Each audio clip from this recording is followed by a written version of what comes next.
दोनों क्लास में ये टॉपिक है तो बहुत ही ध्यान से इसको समझना आप लोग। तो है क्या इसमें कि यहाँ पर आपको जैसे कितने क्वेश्चन दिए हैं, ये पहला क्वेश्चन, दूसरा, तीसरा, इसके बाद 4 और ये 5। हमने आपके लिए ये 5 क्वेश्चन लिए हैं। अगर इन 5 क्वेश्चन को आप अच्छे से समझ लेते हैं ना तो फिर आपको इसमें बिल्कुल भी दिक्कत नहीं होगी कि फिर बहुपद की घात आपको बताने में कोई दिक्कत नहीं होगी। ठीक है, तो पहला, दूसरा, तीसरा थोड़े से सरल है। उसके बाद जो चौथा, पांचवा है, सबसे ज़्यादा बच्चे इन्हीं सवालों में कंफ्यूज होते हैं। जो आपके सामने ये जो चौथा वाला और ये पांचवा वाला है ना, इसी में बच्चे बस सवाल देखते ही समय गलतियां कर देते हैं। तो आपको ये नहीं गलतियां करनी है और सबको अच्छे से समझना है। तो आइए बिना किसी देरी के इस वीडियो को स्टार्ट करते हैं। तो देखो, सबसे पहले आप समझो कि बहुपद की घात होता क्या है। तो हमेशा याद रखो बहुपद की घात क्या होता है कि इसमें आपको देखना है कि ये एक बहुपद दिया है आपको। ठीक है, अब इस बहुपद में जो x की सबसे बड़ी घात है ना, वही बहुपद की घात होगी। अब यहाँ पर देखो, इसमें x की सबसे बड़ी घात कौन सी है? यहाँ x की power 4 plus 3x plus x की पावर 5 और प्लस 7। हमें केवल x वाली संख्याएं देखनी है। तो इसमें ऐसी कौन सी संख्या है, मतलब ऐसा कौन सा x है जिसपे सबसे ज़्यादा पावर है? तो ये जो आपने देखा कि ये जो 5 वाला x है ना, इसी पे सबसे ज़्यादा पावर है। तो बहुपद की घात क्या हो जाएगी? इस वाले पहले नंबर के बहुपद की घात क्या हो जाएगी? 5 हो जाएगी। और यही आपका क्या हो जाएगा? आंसर हो जाएगा। बहुत ही सिंपल ये सवाल होते हैं, बस फालतू में पता नहीं क्यों बच्चे कंफ्यूज हो जाते हैं। केवल एक सिंपल सा आपको कॉन्सेप्ट समझना है कि जो आपको सवाल दिया जाएगा ना, जो आपको बहुपद दिया जाएगा और पूछा जाएगा कि उसकी घात बताइए, तो आपको क्या करना है कि ये देखना है कि x की सबसे बड़ी घात कौन सी है? 4 है, 5 है, 10 है, 12 है, 100 है, 1000 है, 1 है, 2 है। क्या है x की सबसे बड़ी घात? क्या है? तो जो x की सबसे बड़ी घात होगी ना, वही उसका क्या होगी? बहुपद की घात होगी। अब देखो, इसी तरह से हमारा दूसरा सवाल क्या है कि 9x प्लस 1, इतना सा सवाल है। आपको क्या करना है, इसमें बहुपद की घात बतानी है। ये एक बहुपद है, अब इसमें आपको बहुपद की घात बतानी है। ठीक है, तो इसमें ये देखना है कि x की सबसे बड़ी घात कौन सी है।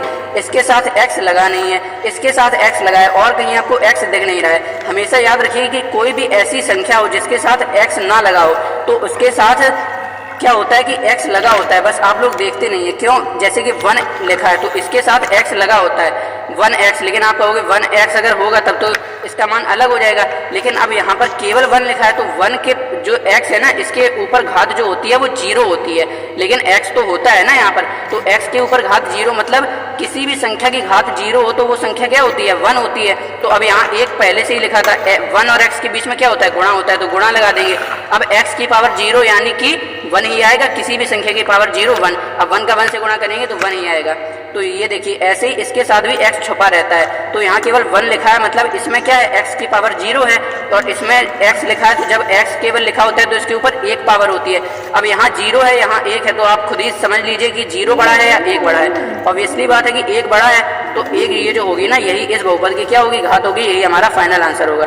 तीसरा सवाल देखिए, 10। अब यहाँ पर केवल 10 दिया है। जैसे भी मैंने आपको यहाँ बताया था कि 1 के साथ कुछ नहीं होता है तो x की पावर 0 होती है। ठीक है, अब ऐसे ही 10 में है, केवल 10 लिखा है ना, ये एक बहुपद है और इसकी घात क्या होगी? इसकी घात हो जाएगी 0 हो जाएगी। इस बहुपद की घात क्या हो जाएगी? 0 हो जाएगी। कैसे होगी? एक और बार समझ लीजिए। अब जैसे कि यहाँ पर 10 लिखा है, ठीक है, अब 10 के साथ अगर x है तो इसका मतलब क्या है कि x के ऊपर कोई घात नहीं, मतलब 1। तो ये तो हो नहीं सकता है, क्योंकि अगर ऐसा होता है तो क्या होता है कि 10x यही रहता है, क्योंकि x की पावर 1 मतलब क्या होता है? x होता है, और 10 का गुणा x में करेंगे तो क्या आएगा? आपका 10x ही आ जाएगा। अब लेकिन यहाँ पर केवल 10 है, मतलब x वाला पद है ही नहीं। तो यहाँ पर जैसे हमने लिखा 10x, अब कौन सी पावर लगेगी यहाँ पर? अगर 1 लगाएंगे तब भी 10x आएगा, 2 लगाएंगे तो 10x स्क्वायर आएगा। तो ऐसी कौन सी पावर हम लगाएं कि हमारा 10 ही आ जाए? तो यहाँ पर 10x लिखा है, अब x के ऊपर अगर आप 0 पावर लगाएंगे तो क्या होगा? एनी संख्या की पावर, यानी कोई भी संख्या की पावर अगर 0 हो तो उसका मान सदैव क्या होता है? 1 होता है। तो 10 और x के बीच में क्या है? गुणा है। तो 10 गुणा तो x की पावर 0, मतलब कि क्या हो जाएगा? x की पावर 0 का मान क्या है? 1 है। तो 10 का गुणा 1 से करेंगे तो क्या आ जाएगा? आपका 10 ही आ जाएगा। ठीक है, तो इसलिए हमारा ये जो 10 लिखा है ना, इसके पास x लगा है, आपको दिख नहीं रहा है, क्योंकि वो जो x है ना, उसके ऊपर घात 0 है और 1 बन के आया आपके पास 10 ही। आई होप आपको ये समझ में आया होगा। ठीक है, तो इसलिए इस बहुपद की घात क्या है? 0, क्योंकि x की घात 0 है। ठीक है, अब इसके बाद चौथा सवाल देखिए। यहाँ पर बहुत बच्चे कंफ्यूज होते हैं। x लिखा है, इसके साथ गुणे में x और गुणे में ब्रैकेट, ये देखिए 5x की पावर 5 प्लस 3x। अब जल्दबाजी में बच्चे क्या करते हैं कि यहाँ पर देखते हैं कि यहाँ पर x की पावर 1 है, यहाँ पर x की पावर 1 है, यहाँ x की पावर 5 है, तो इस बहुपद की घात क्या हो जाएगी? 5 हो जाएगी। लेकिन ऐसा बिल्कुल नहीं है।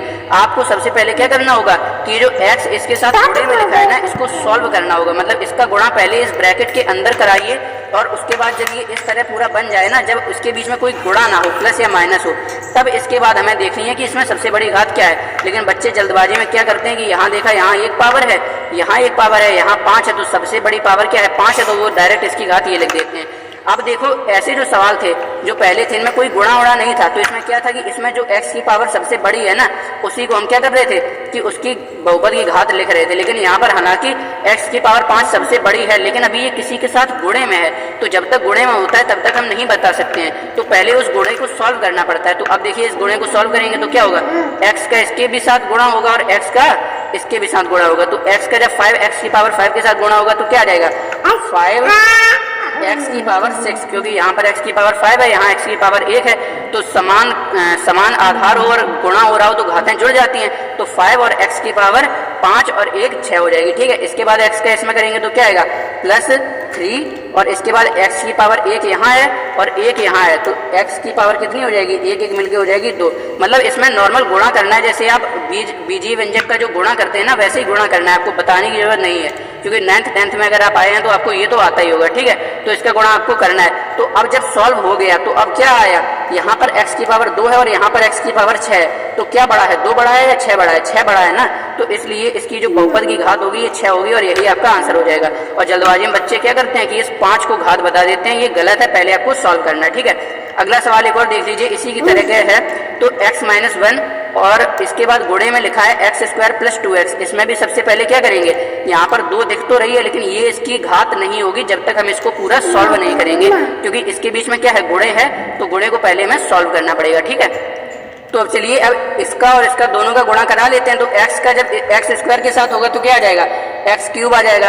अब x का जब 2x के साथ होगा तो क्या आ जाएगा, प्लस का 2x² आ जाएगा। अब -1 का x² के साथ होगा तो क्या आ जाएगा, माइनस का x² आ जाएगा। ठीक है, और जब -1 का प्लस के 2x के साथ होगा तो क्या आ जाएगा, माइनस का 2x आ जाएगा। अब इसके बाद देखिए क्या है, x³ यहाँ लिखेंगे, इसके बाद ये प्लस का 2x² है और माइनस का x² है, तो 2 में से एक जाएगा तो क्या आएगा, 1, यानी कि क्या आ जाएगा, प्लस का x²। ठीक है, और माइनस का 2x। अब ये आपका पूरा सॉल्व हो चुका है। अब इसमें देखो सबसे बड़ी पावर क्या है, यहाँ पर 1 है, यहाँ 2 है, यहाँ 3 है, तो सबसे बड़ा क्या है, 3 है ना, तो ये जो 5वां नंबर सवाल है, मतलब ये वाला जो बहुपद है, इसकी घात क्या हो जाएगी।